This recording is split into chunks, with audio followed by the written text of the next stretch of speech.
This podcast is recorded on the traditional and unceded territories of the Musqueam, Squamish, and Tsleil-Waututh people. British Columbia, I've seen your mountains high, seen your pretty rainbows and your blue crystal skies, watched your winding rivers as they flow around the bend. To me, you're not a stranger, you'll always be a friend. I've walked your snow-capped mountains. Coming to you from the West Coast, this is Politicos. Today is October 8th, 2020, and this is episode 210. I'm Scott Lennebaum. I'm Ian Bushfield. I'm Stewart Prest. Welcome back to the show. On today, and happy birthday. Thanks so much. On today's show, we're going to be talking about how the NDP is going to try and buy your vote and the failed eco-socialist coup of the federal Green Party leadership race. Thanks to the 102 people who are contributing to the show every month. Thanks especially to our newest patrons, Mike and Bethany. You can join them at patreon.com/politicos. And again, really do remind your friends to check us out. We're in the midst of this election, and every extra listener we can get will help grow independent media. Politicos is in partnership with BC Today, British Columbia's daily newsletter dedicated exclusively to BC politics. Sign up for a free trial to have unique coverage of the BC legislature delivered to your inbox every morning.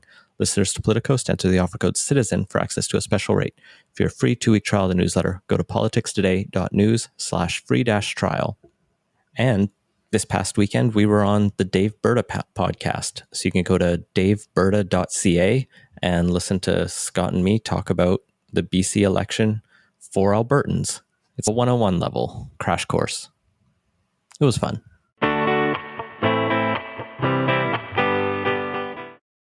Let's get into everyone's trying to buy everyone's votes. Lots of policies out this week. The NDP dropped their platform, but I want to start with the Liberals because they had, I think, the first big announcements of the week. Their first set of announcements, I believe, was around ICBC and how they plan to end the ICBC monopoly. What I think was most interesting was they don't plan to roll back the changes to ICBC. They're going to keep the no-fault system, but just make it a optional one. So what, you'd have to like an opt-in to the going back to the old ways then? You'd have a series of private insurers step in to offer comprehensive insurance, but if you go that way, you'll be in a tort system. And so it'll give the trial lawyers some work to do. Now, it's unclear to me what'll happen if a person with private insurance on the tort system gets into an accident with someone on ICBC's enhanced care no-fault system. Yeah, because didn't they make a bunch of changes like the Evidence Act and a few other things to enable the no-fault system? Some of that was just around cutting costs, like reducing the number of experts, but it all goes together.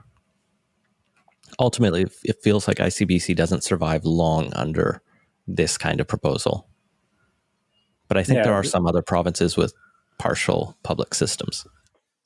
But it does create duplication, and it's hard to see how this can solve the problem of accelerating costs, which are being created by the private for-profit tort system to begin with. If you're reintroducing those and just having a parallel system, it just seems like you'd be recreating some of the problems of the old system while not realizing the potential gains of having everybody under a new no-fault system. So it seems like it's I don't know if a half-baked idea is the right way to put it, but it is it seems like it raises as many questions as it answers.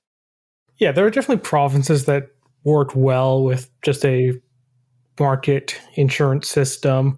I was paying less when I was living in New Brunswick than I do here, and they don't have a public insurer. And I'm pretty sure Quebec has a public option that's really cheap, but also lets private companies offer insurance, and they have some fairly affordable insurance rates.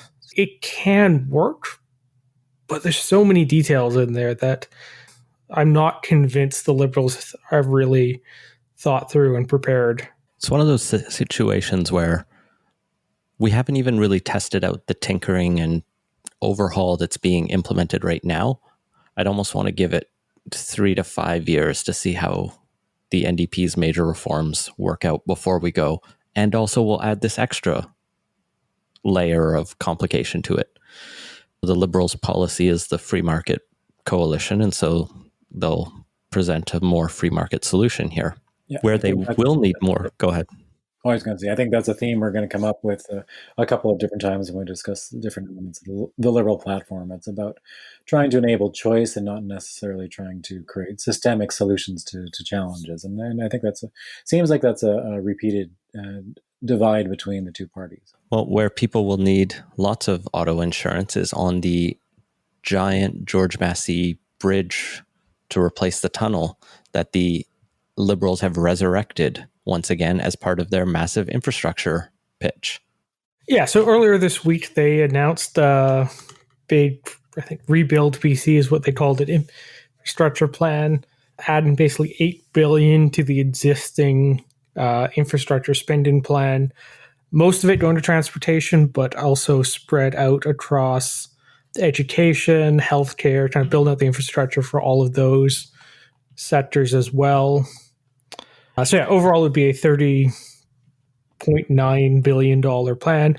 But the key part of it is going back to the plan A for the Massey Tunnel replacement, which is a large 10-lane bridge, which is definitely overkill for that. But it was also one of the first things the NDP cut, so I can see why they're just circling back to that. And it's fairly popular in those kind of ridings around the southwest of Metro Vancouver, so I can see why they're going for this one. But what isn't entirely clear is how they're making the funding work on this, because the original plan had tolls on the new bridge, and that's not going to happen. They give no indication that they want to bring back toll bridges, even if it does make sense in an abstract policy way.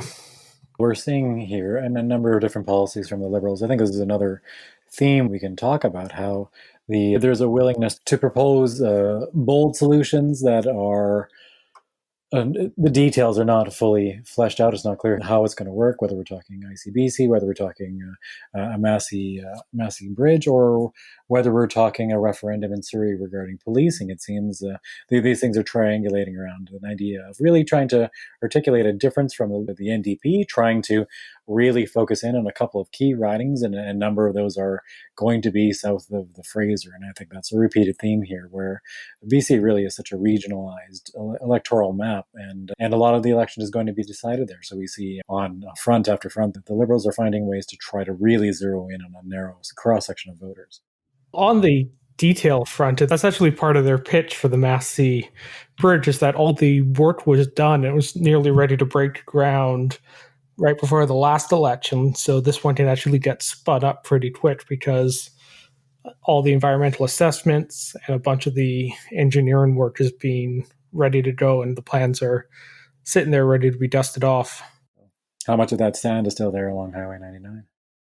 Well, and the question for me is, how many seats are they looking to win with this? Like, that the Liberals already have the southeast, or the Liberals already have the southwest corner of Metro Vancouver, the Delta South and the Richmonds. Are they trying to pick off Delta North with this and get into some of the Surreys? I can see the Surrey police referendum, which you mentioned, their promise to give the citizens of Surrey the chance to overrule their mayor, which, I mean, he's on his own crusade with the police from RCMP transition. But I'm not sure that the tunnel wins them many seats, or the bridge replacement for the tunnel. I think it can help shore up the seats they have there. Maybe it pits off a few voters in some of the adjacent ridings where there probably are people who will commute across there from Surrey, or at least somewhat regularly use the bridge and hate the tunnel experience. Was there anything else in the BC Liberals week that stood out to either of you? I think the Surrey referendum, which we touched on a bit, was definitely the other big standout piece. And you think politicians would learn to avoid unnecessary referendums if they could help it, because they have not always gone well. But why tempt fate like they did with the Brexit referendum or other things? It's the sort of thing that can easily get away from a politician. I don't think there's a bad outcome provincially for this, because it's like right now the province doesn't really care what Surrey is doing, just as long as they don't do it badly. And so I think the approach the NDP has taken has been, all right, Doug McCallum wants to get Surrey police in, so we're not going to encourage it, but he promised something very undoable. So let's try and make sure it doesn't go so poorly that it makes Surrey unsafe and suddenly not have police.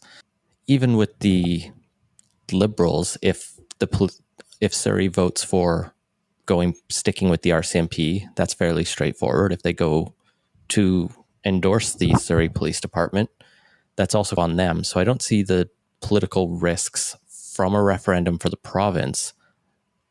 I still think it's a dumb idea. It's like the transit funding referendum that was just a way to duck responsibility there.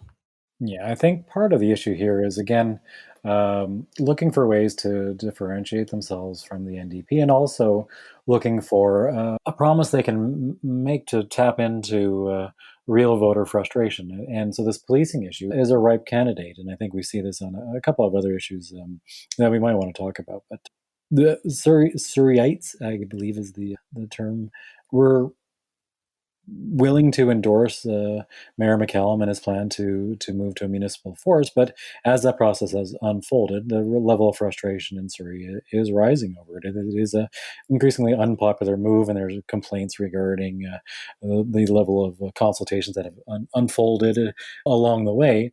So there is an untapped source of voter frustration there that the Liberals are clearly trying to tap into, but there is still a constituency for the move. The mayor himself and other constituencies within Surrey who did not feel like the RCMP was a good choice for their city. And one of the reasons you move towards a more local force is to bring about more local accountability for policing. You have a locally located police board, so if there are complaints about police using, say, excessive force or not being sufficiently integrated into communities, all these sorts of things that we look for in contemporary policing or potential challenges, you can deal with them more effectively with a municipal force, but it's more expensive because you're going to be paying for all the administration that used to be done at scale by the RCMP. So it's a complex issue, and you have the voters on both sides, and so the Liberals are looking for a way to tap into that frustration to try to flip a couple of those south of the Fraser ridings, and they really only need to flip a couple, and that's part of this calculation too. Is that they're behind in the vote, and so this may all be for nothing. But when the vote is close between the Liberals and the NDP, a few seats one way or the other can make all the difference. The Liberals have a lot of the ridings locked up, and they have a lot of ridings that are just totally out of reach. And so there's a few that are potentially in play, and a promise like this might give them a chance to tap into that frustration. But they risk alienating one side or other of the issue if they came down and said, we're going to reverse this process. So you flip it to the voters. You say, we're going to enable more choice. And I do think that the risk to the province is limited, but there is a potential problem here with regard to effectively democratic process and provincial municipal relations. The province can do this. They can go and change municipal processes basically at a whim. The municipalities are creatures of the provincial government, and yet there is an established way of doing things. Municipal governments exist across the province. They count on a certain way of following through with plans being proposed by municipalities and then approved by the province. And the province is going to turn around and suddenly force a new consultative process in the middle of a transition that had a pretty strong democratic process of assent in the last municipal election. It's not like people didn't know Mayor McCallum was campaigning on police reform. To switch that process could really create new problems for the provincial government and for the Liberals if they were to helm that provincial government. If other municipalities start saying, what happens the next time they see electoral advantage in undermining one of our existing processes? If we're thinking of instituting a similar kind of police transition or something else, how can we be sure that the process is going to be allowed to unfold? So there is a potential weakening of trust, and that is just it's not good for necessarily the governance of the province. So I think there's a real risk here for the Liberals, but there is upside because people are frustrated. I could definitely see the political machinations at play here, but it is that process and democratic decision-making thing that really makes me not a fan of this proposal because, like you said, it's a very complicated issue, and referendums have this way of oversimplifying everything and in a kind of roundabout way actually hurting accountability because once the public's weighed in, politicians are extremely reluctant to go and change it direct. Once the public's weighed in directly rather than like through a general election, politicians are extremely reluctant to do anything to overrule the will of the people, even when you get into a not great outcome from a referendum that had the issue oversimplified or even turned into a vote not on the issue at play, but what the government of the day's popularity was often becomes as salient as the actual technical question under consideration. Ultimately, I think, what was it? McCallum got 35-40% of the vote. So a referendum's not a great way to solve an issue, but it's a messy one in Surrey nonetheless. But the party that has to deal with this, and I'm eager to push on because there's lots to talk about in this episode, and I do want to keep us under an hour as usual, is the NDP who's in government right now. We don't often hit that 1 hour mark on the record. So let's talk about the John Horgan's Commitments to BC, the platform that was released this week. I've heard there's kind of two main strategies larger parties tend to take towards releasing their platform. You can either have the kind of 3 signature promises that everyone just talks about those 3 issues every day, or at least you hope, or you can have the sprinkling a bit of candy for everyone shotgun approach. And I think the NDP took a bit more towards the latter, the lots of little things with a couple signatures so that you can say, hey, I'm going to get $1,000 or 500 if you're single. But then as you go through it, there's just lots and lots of little things, some which are building on what they've been doing, others which are accelerating or doing slightly newer things. So right off the top, the big signature one is the BC Recovery Benefit, which is a $1,000 check for households who make under $125,000, and checks for people that are slightly smaller going to households that make up to $175,000, and for singles, for people in single family households, people who live alone, you'll get a check for $500 if you're making under $62,000, and that will scale down up to incomes of $87,000. The idea being, rather than cut the PST, for example, let's just put money literally in people's pockets. And since it's targeted at low and middle income households, they'll be more likely to spend it. Whereas a PST cut, definitely. Well, PST cut, you can only spend it. Like, you can't pocket a PST cut in that way because you only actually get it when you go out and make a consumer purchase. I think the Liberals described it as leaving more money in people's pockets, but yeah, and that's kind of people with the most money keep the most money in their pockets.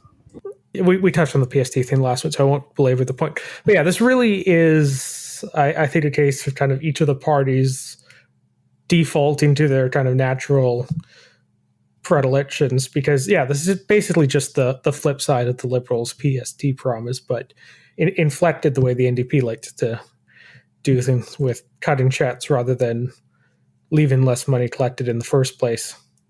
Yeah, and it does speak a little bit to some of those differences in ideological approach, with the idea of providing maximal choice would be the sort of liberal approach, where we're really not going to have anything to say about what money is being reapportioned. We're not going to get involved in any kind of redistribution. It's just money that is not collected and is spent as people want. Whereas here, it's money is being assigned in a way, it's being collected and then redistributed in a way that is trying to focus where need is greater. And it speaks to a different kind of philosophy about what the role of government is, right?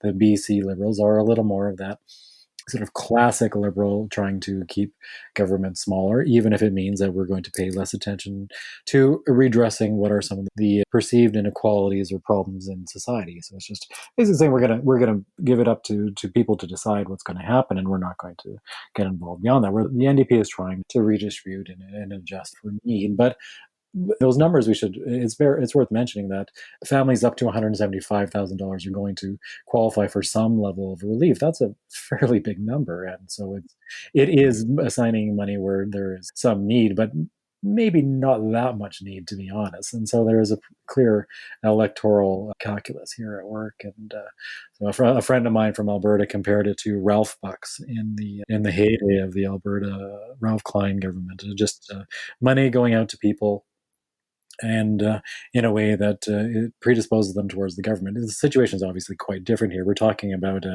a situation where there is unmet financial need, and people are in some cases experiencing significant duress. But to be honest, I'm not sure either of these plans is whether we're talking a PSD reduction or a one-time cash handout is really targeting the need that specifically. It's a pretty broad instrument in either case. And it is like the Ralph bucks in a bit of a way, in that it's also a bit of a, like I said, a move to make people like the government. And as a result, this actually drew a fair bit of controversy earlier in the week, because a lot of the recovery items were in the BC recovery plan that they rolled out a week or two before the election. This was the notable exception to it. And the premier faced a bunch of pretty pointed questions about, did you purposely leave this out just so you had something to announce during an election? Those questions struck me as so inside baseball.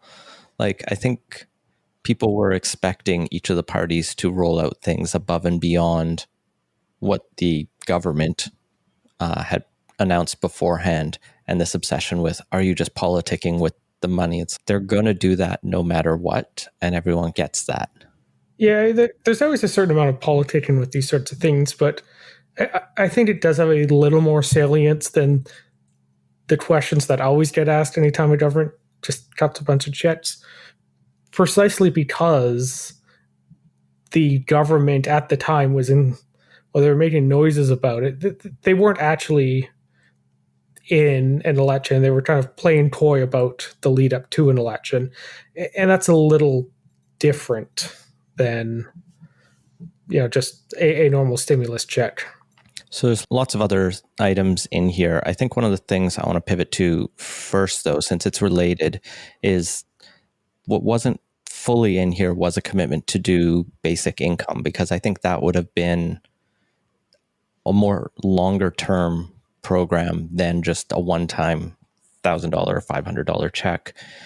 Because you want to start to look at, all right, maybe we'll be recovered in a year, 2 years, but even beyond that, we'll still have issues with poverty. And so the one reference to basic income that came up was that within the goal of reducing poverty, a re-elected NDP government would commit to continuing to roll out the poverty reduction strategy that was brought in the last mandate, and then also look at the recommendations that come out of the basic income study that we've talked about, the one that Lindsay Tedds is currently working on, and others, that is expected by the end of the year.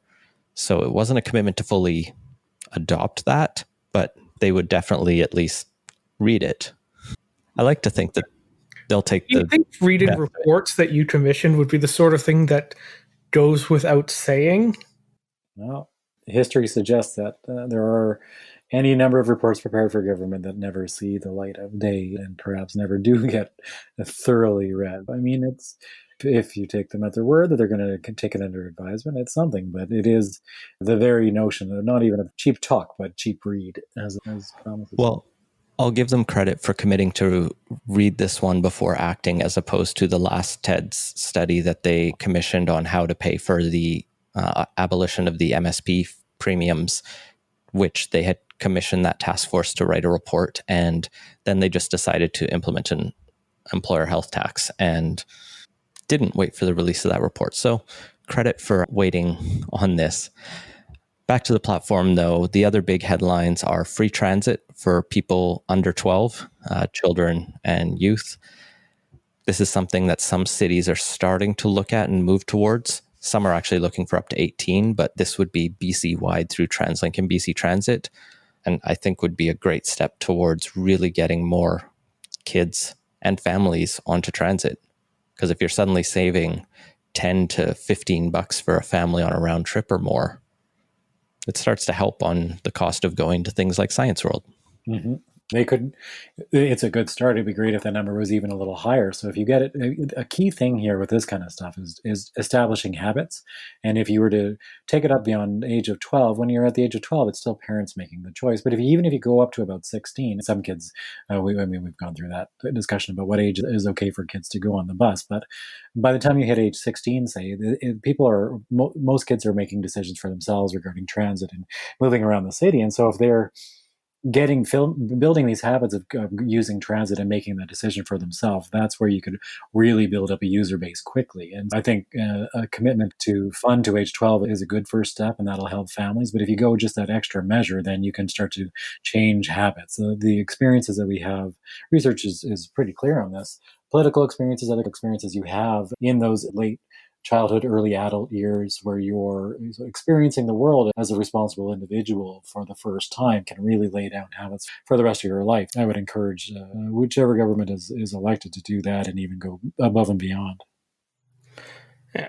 Free transit is one of those things that I'm not a huge fan of generally, mostly because it comes with such a massive opportunity cost. But for kids under 12 or even under 16, it's a relatively small share of the overall transit revenue. So in that sense, it's not actually too bad. I can see the case for it. For families, they're also looking to expand $10 a day childcare faster, both through just throwing more money at it, building more spaces, really just trying to move that faster. And like the Greens, they would both promise to move at the appropriate time the focus on childcare into the Ministry of Education so that it's a focus more on early childhood education as opposed to just publicly funded daycare, frankly. Although both are important. There are days parents will take either. Thank you. Yeah, literally, just take my kid. No. Seriously. It's interesting. So these kinds, we can see some differences between some of these promises. This is a little more reminiscent and maybe an unusual measuring stick, but comparing to the way in which the federal government has approached this current juncture with the kinds of money they're making available to Canadians with the successors to the CERB, they're mostly, in some ways, need-based, attached to a specific unmet need. And in a way that the $1,000 payout and the PST, neither of those programs get at that. But this kind of thing, when we're talking about assisting transit or we're talking about expanding accessible, affordable daycare, that really does address some of the unmet needs, and in particular the latter case, the unmet needs that have been dramatically magnified by our current situation with the pandemic and learning from home and teaching from home and working from home and trying to raise children from home all at the same time. Well, and childcare often gets overlooked as an employment opportunity. Expanding that creates good jobs in the same way that a government investment in infrastructure, like when we talk about governments trying to create jobs, too often we only think about construction jobs, but governments create a lot of social service jobs, especially when you look at what the NDP is talking about here. We probably won't get too much into the healthcare stuff. We talked about their long-term care plans, which are in here. They also want to open an entire new medical school. So there's a lot of effort to try to put money into work for the social services. And that really gets at women and people of color who are often overlooked in many recessions. Mm-hmm. So it can create jobs, and it also creates a workforce. If childcare is not provided for it, somebody's got to generally take some kind of hit, and more often than not, that burden among families falls on mothers, and that's not necessarily the ideal we wish for society, but statistically speaking, more often than not, that's still the case. And so it enables your workforce, it can expand your economy, and it creates new work opportunities. So it does a lot of things. The one thing I did have catch my eye in that childcare section, they have this weird promise to protect childcare in law, basically by legislating the childcare system, which A, kind of had to happen anyway, I think, and B, it's such a non-promise, or a promise that has no real weight to it, because any future government could just change the law. Like, it does absolutely nothing to bind a potential Liberal government from changing the childcare arrangements. It gets hard, though. It's no federal government's ever going to touch the Canada Health Act other than to tinker around it or tinker with some of the regulations. Like the Canada Health Act is never being repealed, I'm pretty sure. Yeah, but the reason healthcare isn't going to undergo those major changes isn't because the specific legislation is there. It's because of the broader political culture around healthcare. And I think you give childcare, publicly funded childcare, a few years or even 10, 20 years. Once you have a generation go through it, especially, it will be the thing everyone comes to expect. It'll be society changing. I don't think it's ever likely to get rolled back, which also makes the promise even more pointless. Fair point. Let's talk about jobs and infrastructure. The NDP has a $3 billion infrastructure fund promised. A lot of that is building, like the Liberals, hospitals, childcare spaces, a lot of those kind of facilities. Not as many roads, though they did plan to expand they said Fraser Highway originally, but that was a typo because why would anyone change the Fraser Highway? It's fine. Highway 1 will be expanded out to Abbotsford. But they are going to build in that area the Langley SkyTrain extension, and they will just pick up the tab for the municipalities portion if they have to, and still bug the federal government to chip in for their portion. Right. They pledge to nag the feds until they pay up. Yeah, the thing that all provinces always do. SkyTrain Langley's fine. It's good. We should be expanding transit, but why just that one SkyTrain? Like right now, we're just about to break ground on half a subway going through the busiest bus corridor in North America. Like if you're going to be borrowing a bunch of money to build transit infrastructure at a point where interest rates are practically zero and there is no real meaningful constraint on borrowing for long-term capital funding, why aren't they building a SkyTrain to UBC at the same time? It just makes no sense to only do the Langley SkyTrain unless it's a purely, political calculus thing where they feel Vancouver's kind of taken for granted, but they really want to focus on the outer regions of Metro Vancouver. Like that, they do talk in the platform about working with communities and regions to look at expanding projects like, quote, high-speed transit links for the North Shore. So the study that came out recently looking at potential crossings for some kind of SkyTrain tunnel bridge to the North Shore might be a step closer to reality, but I think that one's still down the pipeline. But otherwise, I agree. Let's build the UBC train as well. Yeah, and the thing is, you can do more than just explore. Like, it's a political platform. You can commit to funding an eventual thing in 5-10 years' time and worry about it later. Like, I find it weird they're not putting more emphasis on that sort of thing when it's the sort of thing that generally is fairly popular, and you can sell it as a big, we're investing in BC sort of thing. Although it does seem like the government is just here trying to fill out a few of the details in the near-term plan. So they were talking about doing the Langley extension, so they're going to do it, and just you can almost distinguish between the short-term, the Langley, the medium-term UBC, and the very far future potential North Shore links. And they seem like they only want to go so far with their commitments right now. On the housing and rental side, they are promising a rent freeze through the end of 2021 and then capping rent increases after that, not tying it to the property as many advocates have hoped, but still trying to keep rents under control. And they're also resurrecting the $400 renter rebate promise. Is there any reason to believe they're serious this time? Andrew Weaver won't have a vote, is their excuse.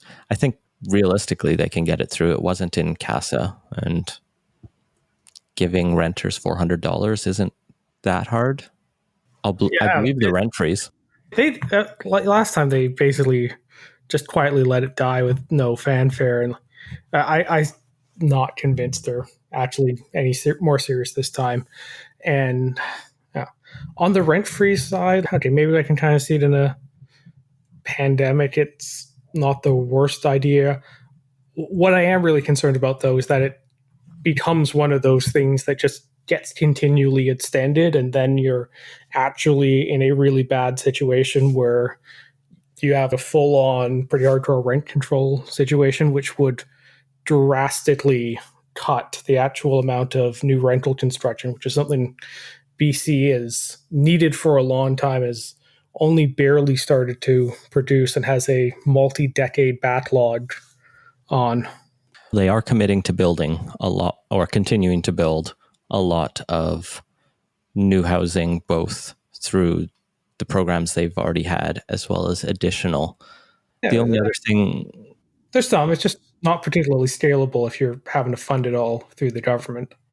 they do want to help make it a little bit easier to build, though, by exploring eliminating parking minimums for cities, which is, I know, something you've been really peeved at, Scott.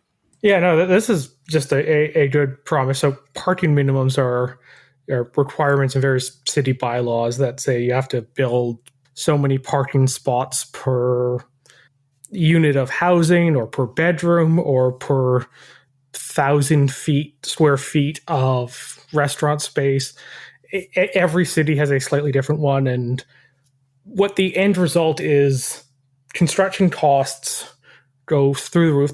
They usually are way higher than they need to be.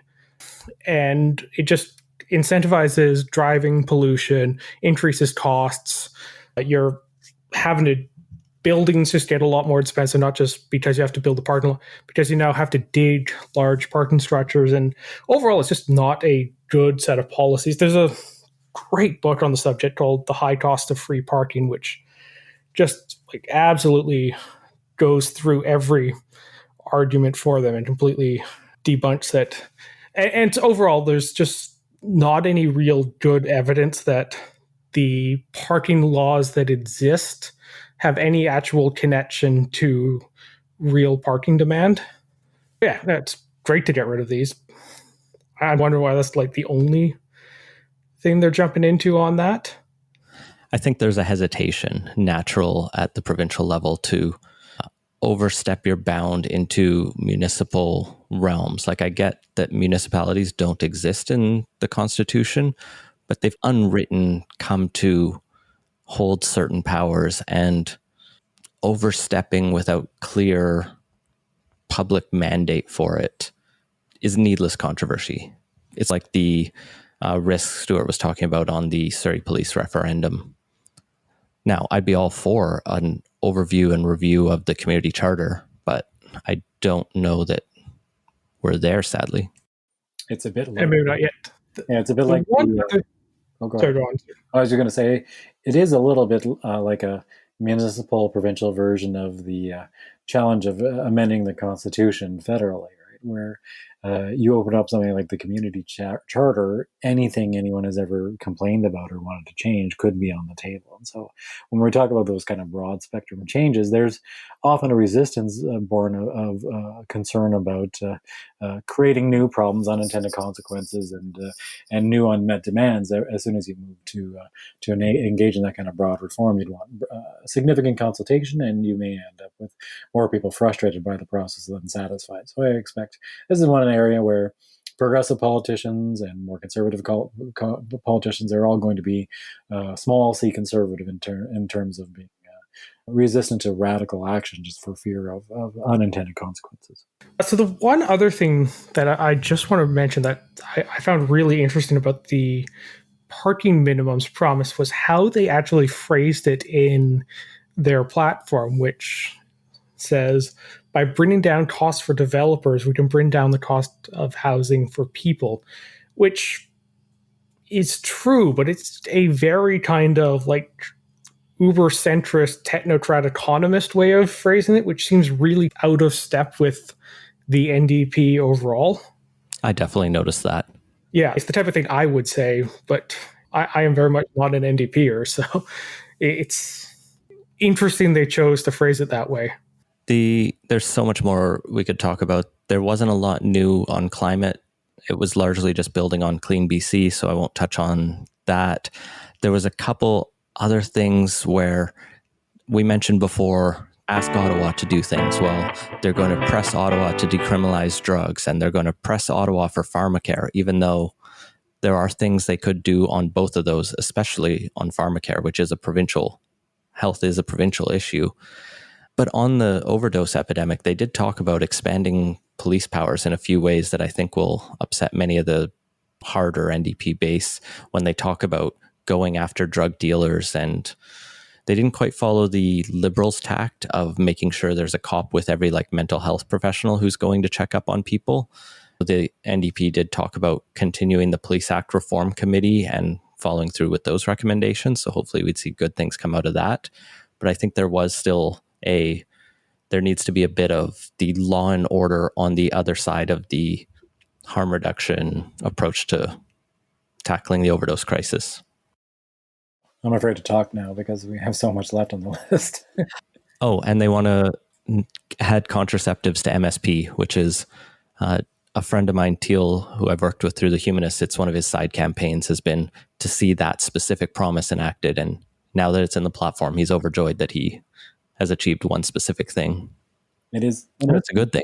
Both the Liberals and the NDP, they do seem to be tapping into, actually not on disparate instincts here, to try to make mention of drugs and drug addiction as a social problem, but also acknowledging that there is a desire among voters for some level of policing and dealing with the criminality that comes with it. So this is, in many ways, we see this NDP as a very moderate NDP government, and change is incremental, and in some of the stands they take are downright centrist.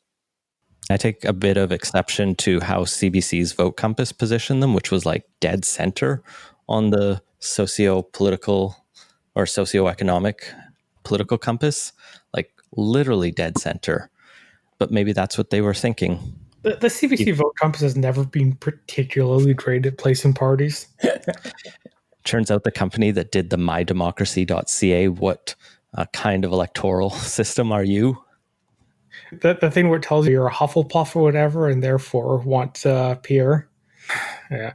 So in the interest of time, I think we should move on. But high-level thoughts on this platform that really struck me is that there's nothing in here really that you couldn't get the legislature prior to the writ being dropped to pass.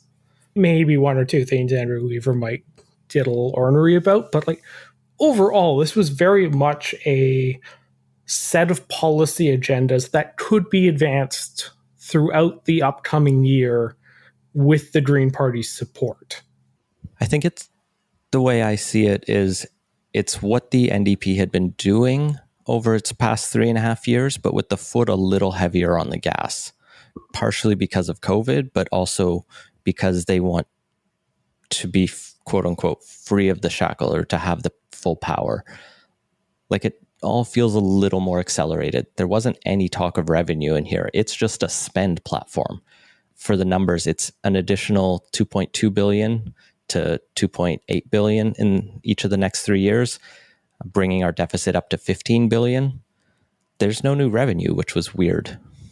Yeah, it's a little odd. There isn't even a cursory, we're going to make the rich pay a little more.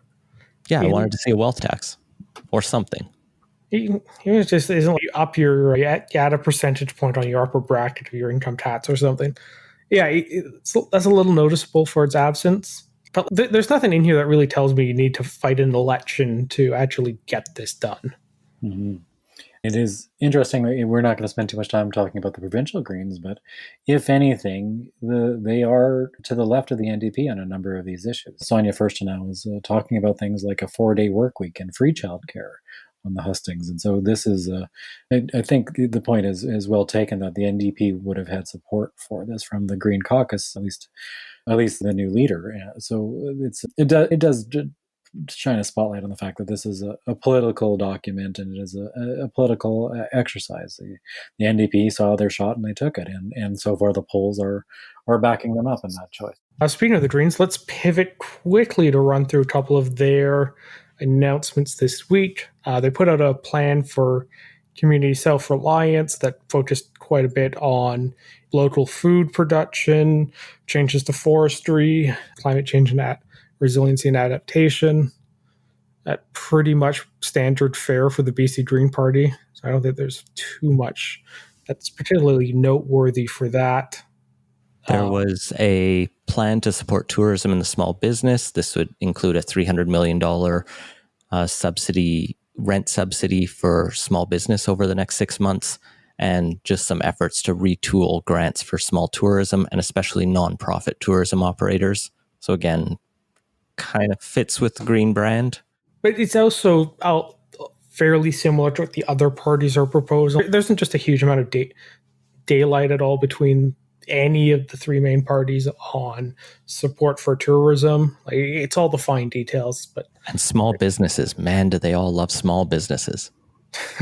Small businesses are probably struggling the most right now. But well, it's like I say, elections in Canada are quite often about who can best define the middle class, and so the fight to represent small businesses is a part of that. And it's just one of these symbolic elements that features in every Canadian election, even though a solid majority of jobs are with large firms, but the small businesses are symbolic of something that people like to believe in.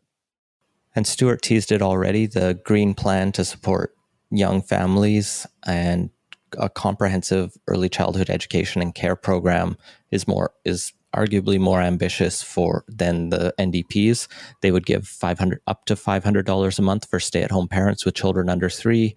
They would massively increase funding on early childhood education and provide up to 25 hours a week of free early childhood education for kids 3 and 4 years old, and free childcare for working parents with kids under 3, which is all pretty ambitious. The 4-day work week is less ambitious than I was expecting, as the language is very couched in, we'll talk with unions and employers and encourage everyone to move that way without reducing your benefits. Yeah, we're talking about a move to explore 4-day work weeks. Well, speaking of somewhat vague language, they also put out a quasi housing policy this week that I think is somewhat like a renter's rebate that the NDP was part of. And I'm saying I think because it is the most vaguely worded press release I think I've seen from any of the parties this election. So they're promising a $500 million support program of some kind that will be means tested. And if you read between the lines, it kind of sounds like it's a rent subsidy sort of thing. But who knows? It's literally, there's no details attached to this, despite them in their press release saying the need for a comprehensive suite of policies to deal with the housing crisis. They do describe it as differing from the $400 renter rebate because this will be means tested. Okay. The Greens did give a little bit more. This is their final policy from the past week that I noticed, details behind how they want to integrate mental health care into the public healthcare system, essentially invest over $1 billion over the next 4 years to make sure if you have depression, anxiety, and need to seek mental health care, you can have that covered by MSP. They'd help build more facilities to also make sure that this works out and implement a loneliness strategy, which all seems like good stuff that I hope all parties will get on board with. Mm-hmm. And they do speak to the Greens moving in again a different direction. It's at times the Green Party has this recurring problem of needing to identify where they stand on the left-right ideological spectrum with regard to the role of the state and the economy and society and so on. And it seems like the Greens here in BC with their new leader are making some clear statements that they're on that progressive end of the spectrum at times, outflanking the NDP. And I think we'll get into it in a few minutes, but we see this same move at the federal level as well. Well, we'll cut some of our regular coverage for time. You can find links to the latest polls and what the parties have been spending on their Facebook ads in a post that I can hopefully squeeze together pretty quickly on politicos.ca. Also on Tuesday, remember that the leaders debate will be happening that evening at 6:30 p.m., I believe. Will be figuring out something maybe to do after that. We haven't figured out anything yet. Stay tuned to our social media. At very least, our Slack will be super active. So support the show at patreon.com/Politicoast and get access to that.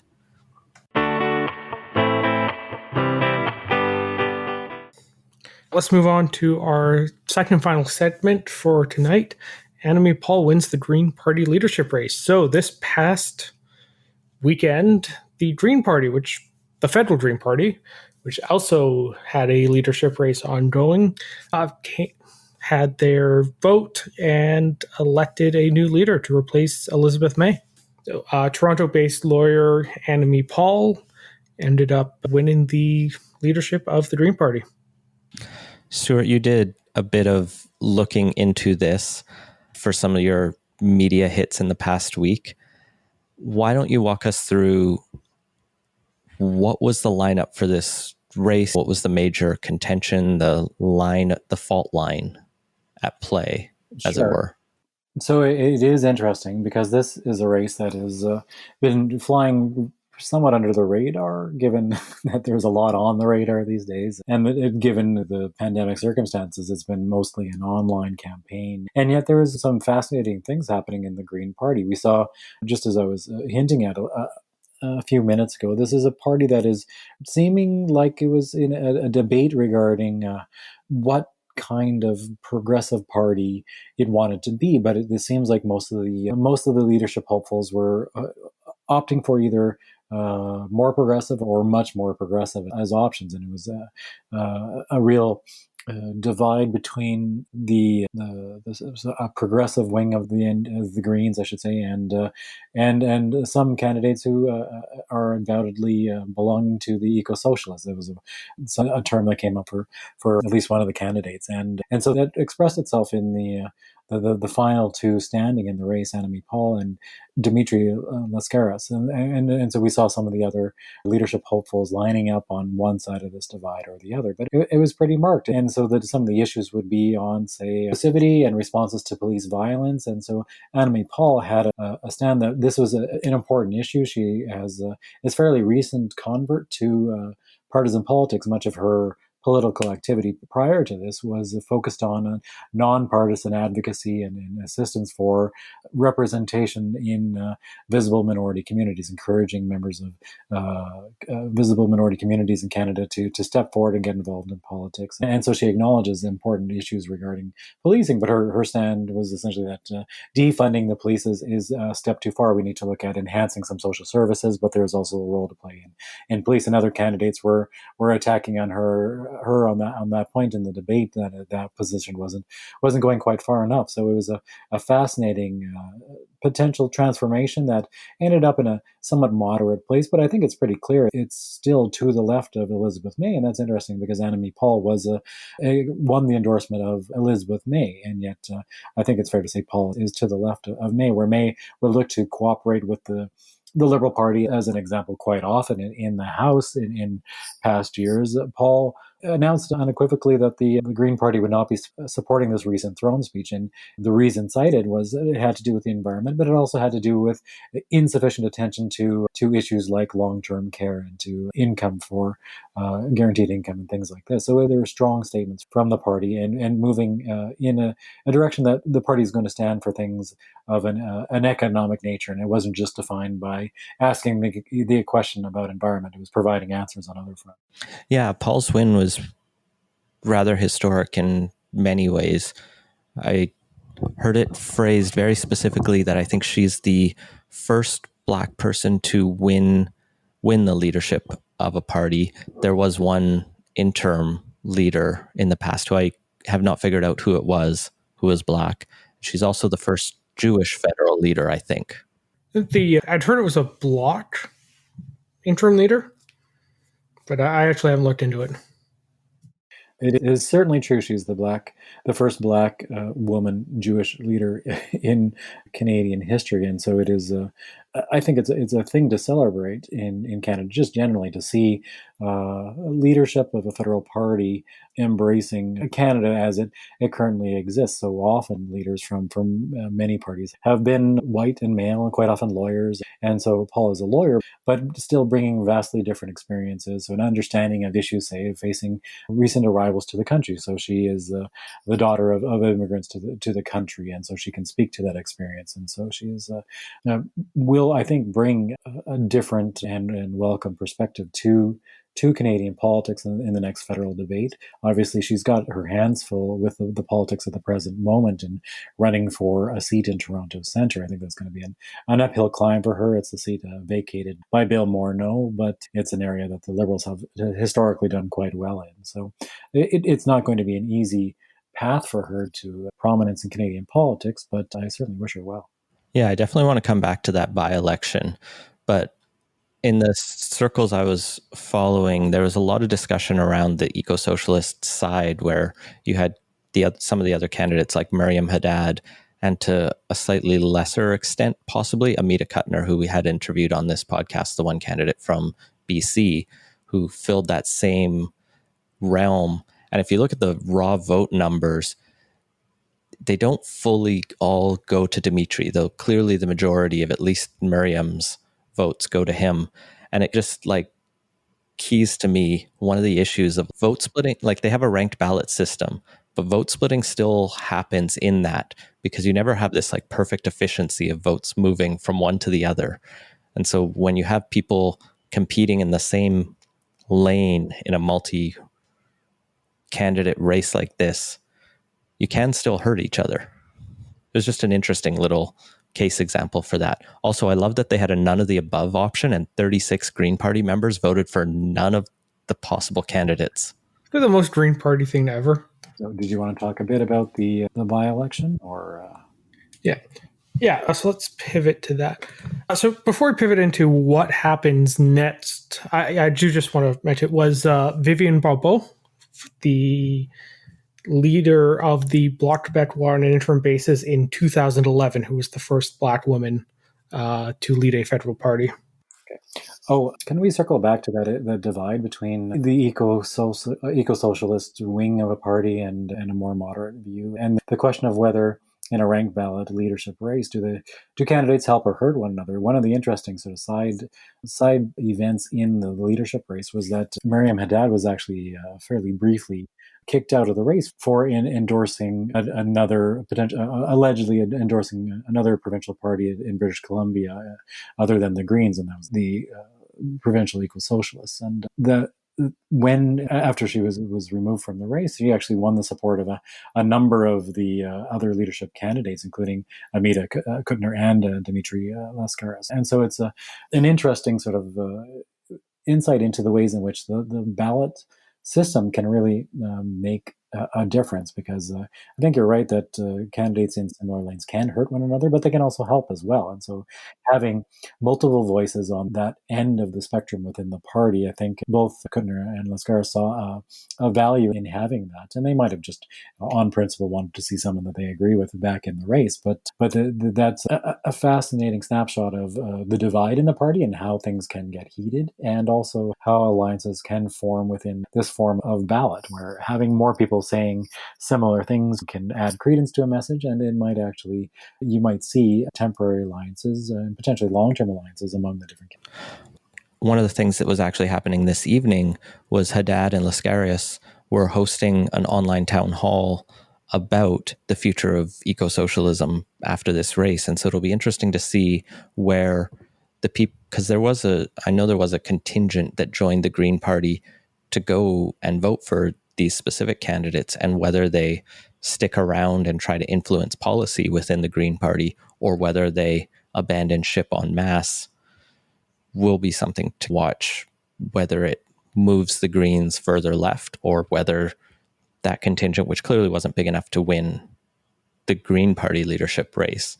So I doubt that they'll have a significant pull within the other parties, but what happens to the Green Party after this will be tough and interesting to follow. It's a good question. And also, there are questions for the NDP. If we cast our minds back to about a year ago, the Greens seemed like they were on track to make life very uncomfortable for the NDP. And in the election as it unfolded last year, that's not the way things played out. The Greens had some early controversies. They were never really able to find their stride, and the NDP somewhat righted the ship.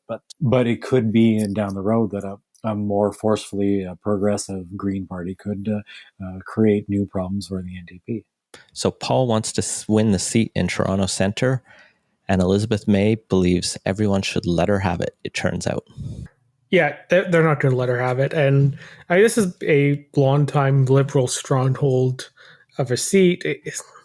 There's no way they're just going to give it up out of this, I don't know, sense of like common cause with the Green Party or anything. It's one of these moments of political naivete that the Green Party seems to exhibit on a fairly regular basis. You can call it naivete, but if it had worked, then it's fairly cagey. So the Green Party has this ongoing problem that they have the support of somewhere between 6 and 10% of Canadians, and they can't translate it into seats given the way the votes are counted. They're always looking for ways to increase their count in the House, whether it's to attract floor crossers or to try to play upon the sympathies of other parties, and also to make common cause and to try to find areas where they really can cooperate. But by hook or crook, just trying to find ways to remain relevant and convert the proportion of the country that clearly empathizes with the Green positions into something more tangible. And it's always going to be a struggle. I think it also shows a bit of a tension between Paul, who's undoubtedly trying to chart a new path and establish her own leadership. She votes against or says they'll vote against the throne speech. And May, who's clearly still a force within the party and is still the leader in Parliament, the House leader. So she still has quite a bit of say. I saw quite a few people who say it's probably time to start showing Elizabeth May towards the door, because she was even suggesting she wouldn't rule out a future return to the leadership of the party. That can't be healthy for the growth of a party, to have your like longtime leader still talking about how if things don't work out, I might come back into the job. Oh, it's not healthy at all. There's a reason its leaders tend to fade into the background and become the elder statespeople of the party. And it's not a great sign that Elizabeth May isn't stepping into that role. Like you look at here in BC, and two of the strongest cabinet members that John Horgan has are former leaders. And that feels like a weird exception, with Carol James and Adrian Dix just doing their jobs really well. In so many other places, once you're done as leader, you maybe sit in the backbench for a while so you can still inform the party, but then you make your exit and either go to a different level of politics or, I don't know, find a different job or get a nice cushy appointment somewhere. Yeah, Stefan Dion stuck around for a little bit into this current level of government. But yeah, it's definitely a fairly common thing to happen. It matters whether the leader is, the past leader is looked upon as a success or not, I think, where it's, and maybe a little bit harsh to say, but Horgan broke through and he brought the NDP back to power, and so that's no small feat, and so that wins a lot of loyalty and support. And by all accounts, the NDP, we've seen some attrition in cabinet, but many other members are staying on, and we see some high profile candidates jumping on the bandwagon this election, and so it seems like it's great success, which can encourage people to stay on, and so when Justin Trudeau wins power, then that can encourage someone like Stéphane Dion to stick around for a little while, although perhaps he was around a little bit too long as well, because he ran afoul of Trudeau in the foreign policy file and eventually was replaced by Chrystia Freeland. So we do see tensions, and of course it can go disastrously wrong as well, even when the leader themselves is not really staying around in cabinet or in the caucus. John Turner, who recently passed away, his term as a leader of the Liberals was haunted by Pierre Trudeau. The decisions Trudeau made before leaving office and his opinions on a variety of issues, it just remained in the discussion, and it was very difficult for Turner to establish coherent control over the party as a result. But yeah, it's fraught waters, and I think she was the face of the party for 14 years, and so when people think of the Green Party, they do often think of her, and I think when she thinks of herself, she likely thinks of herself as the leader of the Green Party. That's a long period of time, so it can be difficult for her to let go, difficult for the party to let go, and yet until she does, it can make things very difficult for the next leader. Yeah, and one thing that Elizabeth May could help the new party with, if she did take much more of a back seat and step aside, would be opening up a seat for Paul to run, because she is not going to win Toronto Centre. It's just not happening. It's too strong a Liberal stronghold. But Sandwich Gulf Islands is definitely a seat that is very competitive for the Greens, and one that would make a lot of sense if you're looking for a traditional someone in the party in the safe seat steps aside for the leader to run. It fits that pretty well. Like Nanaimo Ladysmith or Fredericton, I don't think really qualify for that. And then the next couple ridings by Green vote are Victoria, Guelph, and Esquimalt Saanich Suit, all of which have incumbents from other parties that you're not going to get them to step aside at all. So unless you're waiting on the sidelines for a few years, which I think would be a bad call, Paul does need to get into Parliament. We are in a minority situation, so a general election could happen any day. So Paul will have, I think, lots of chances to try and get into Parliament. But it'll definitely be interesting to watch the progression of the BC Greens and how the other parties react to that. Any closing thoughts, Stewart? No, I think we covered it pretty well. The federal Greens are clearly a party that are going through a transformation. It's going to be interesting to watch, and I think I just want to welcome Ms. Paul to the fray, and as you say, we may see her not make it in Toronto Centre, but I expect we'll be seeing another election federally within probably the next year or maybe two, but she'll have another kick at the can soon enough if it doesn't work out. So something to watch, to be sure. Oh, Stuart, thanks for joining us tonight. If people want to find out more about you and the work you do, where can they follow you? I'm on Twitter at Stewart Prest, and I am also at SFU, although of course I'm never actually at campus these days. Certainly Twitter is the easiest way to follow what I'm doing, and if I'm doing an interview here or there, I generally tend to post it there. But thanks again for having me on. Always a pleasure. And that has been Playtoast. Find links to everything we talked about at playtoast.ca. Support the show and get access to our Slack channel at patreon.com/playtoast. Our intro music credit is Beautiful British Columbia by Serge Plotnikoff. Playtoast is a production of Lightning Boot Media, and editing services are provided by CHLY 101.7 FM in Nanaimo. Wash your hands and stay home. Thanks for listening.